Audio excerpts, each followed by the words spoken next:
wonder what the most memorable sight you've come across was, whether a space view or something you saw on the ISS itself. You know, I think both the sunrises and the sunsets are so beautiful that they almost don't even look real. And we've seen several since we've been here, and it never gets old. We have Jeff Williams, who just joined us, and he's seen many more than us, and I think he may want to say a couple words about it as well.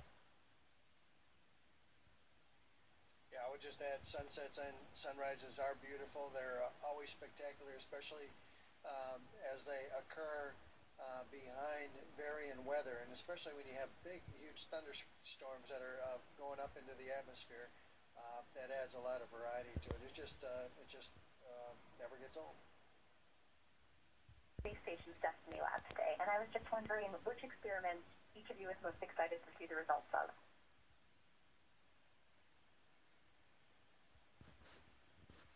Yeah, you know, I mean, we do so many experiments during a 6-month mission. I think there's about 250 planned for 46, 47. And lots of those experiments will actually just run autonomously from the ground with very little interaction from us. But some of them do require a lot of interaction. And of course, many of those experiments are also done on our own human bodies as well. And for me, I do enjoy the human physiology experiments. I think it's nice to be able to contribute to the science that's going on board the space station for the benefit of everyone back on Earth. Also, there are some exciting experiments. I know Tim might like to say recently he's been involved in some flame combustion experiments, which from I was watching over his shoulder, I found them fascinating to be involved in as well. Besides the International Space Station, of course, would you most like to hit next?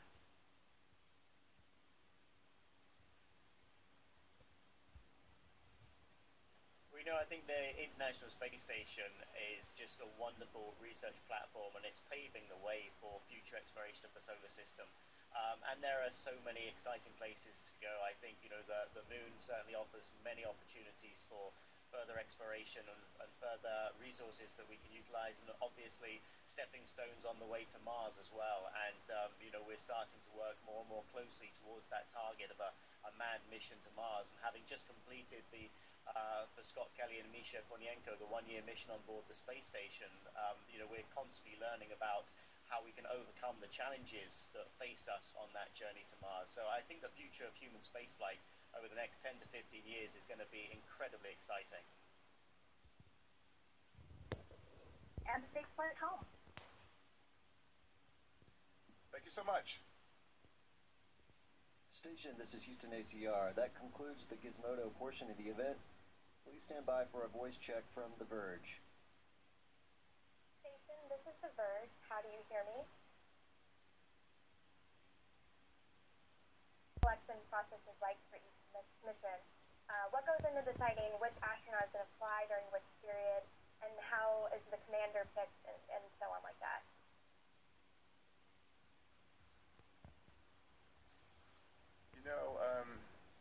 A lot of smart guys on the ground that look at the different skills of each individual crew member, and on the ground that look at the different skills of each individual crew member.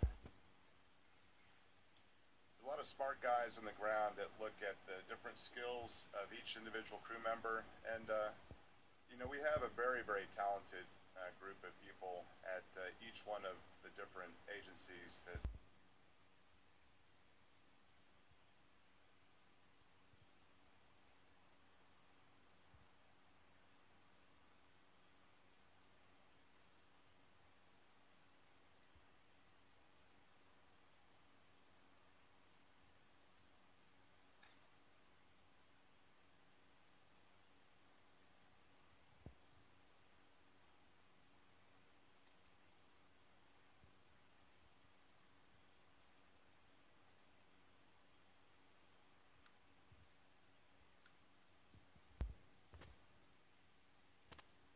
guys on the ground that look at the different skills of each individual crew member, and we have a very, very talented group of people at each one of the different agencies. A lot of smart guys on the ground that look at the different skills of each individual crew member, and we have a very, very talented group of people at each one of the different agencies that provide astronauts for the International Space Station, astronauts and cosmonauts. And so, frankly, I think that you can pick a wide variety of people for these missions, and they'll all be very successful. There are very specific skills that we all have to have, even just to be assigned, be able to fly the robotic arm, because we have vehicles that come here that we capture, and then the ground docks it onto the space station. We have spacewalks, and that's a very challenging task, and we have to be proficient in that. And then just be able to work here on space station. So the challenge of each one of the different agencies is to have a pool of people that they can assign. And frankly, I think, you know, all of the people that are astronauts in those agencies can be assigned because they have those skills. They've been selected for it, and they've been trained for it. In terms of you know, selecting the commander, there's also a wide variety of people that can be selected for that as well. I think it's good that someone has previous flight experience so they know what to expect. And you know, beyond that, there's just a lot of timing, I think, in terms of who they select and who's available for that flight. Great.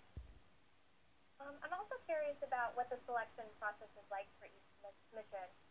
What goes into deciding which astronaut is going to fly during which period, and how is the commander picked, and so on like that?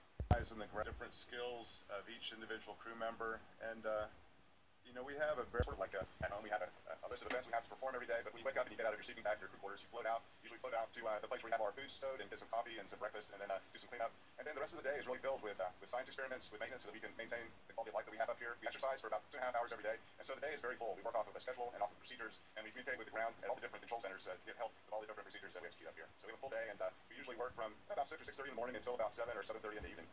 Wow, that definitely is a full day. And you mentioned communication, and that was my next question, is what is your communication like with ground? How often do you speak to coworkers and loved ones, and what's the biggest form of communication that you use? You know, during the working day, of course, we're talking with mission control centers all around the world that are supporting us in the science that we're doing on board and the maintenance activities. And so that's probably who we're communicating with most of all. But we also have great communications on board the space station with our families. We can use voice over IP telephones, and effectively we can call anywhere in the planet. So we can keep in touch with friends and families in the evenings once we've finished our working day. Wonderful. And I'd love to talk more about what is your daily hygiene like? You know, what is the general human upkeep like? How do you deal with them? Showers, going to the bathroom, all that nitty-gritty stuff.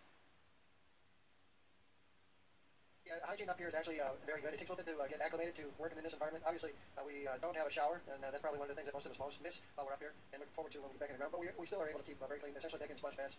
We have a toilet that you would recognize as a toilet. It works very well. And brushing your teeth and shaving is things like that is just like we do on the ground. You just have to work a little bit harder and get accustomed to managing all the things because, of course, everything floats up here. Right, and speaking of floating, what has been the biggest investment for you, both physically and mentally, with going into microgravity? And do you have a favorite anti-gravity trick? Well, you know, as a first time with the space as a rookie astronaut, my application was, you know, I know, very interesting for Tim and Scott at the time to observe seeing somebody who's never been in space before, you know, gradually progress and learning how to cope with microgravity. It took about 24 hours before I felt actually comfortable, because for the first 24 hours, there's a lot of dizziness and disorientation just as your vestibular system needs to really shut down. I think your brain tends to then rely on information coming from the eyes so you don't feel nauseous. And then it was a real interesting and fun 2 weeks, I think, kind of developing all the tricks you need to learn how to handle microgravity. And even now, I still enjoy in this environment, working and living in this environment. It's a lot of fun once you get to master some of the techniques. Great, and what about the trips to and from the station? I know you've done this quite a bit, so which one do you prefer, the launch or the landing? Boy, they're both highlights, and there's a lot of highlights during the voyage on station as well. I mean, obviously, to get here, you're looking forward to the launch, and it's a very exciting ride. This time it was 5.5 hours as opposed to 2 days to get here, so it was good to get here in a short amount of time. Of course, the landing is pretty dynamic too, and plus, by that time, after 6 months up here, you're ready to go home. So you're very excited about getting back into into the atmosphere, go through in the atmosphere which is one of the challenges of spaceflight is safely being able to do that, but also it means that you're going home, and you feel like you're home as soon as you hit the ground, even though it's halfway around the world in the middle of nowhere. And what about Earth do you guys miss the most, and what do you miss most from gravity? And also, what do you like most about being in space? What are the pros and cons? You know, living in zero gravity is some of the best things about living and some of the most frustrating things about living because, you can't just put your things out on a table and expect it to be there. You have to be very meticulous about all the things that you have. It has to be in a certain place, and you have to remember where you put it because no longer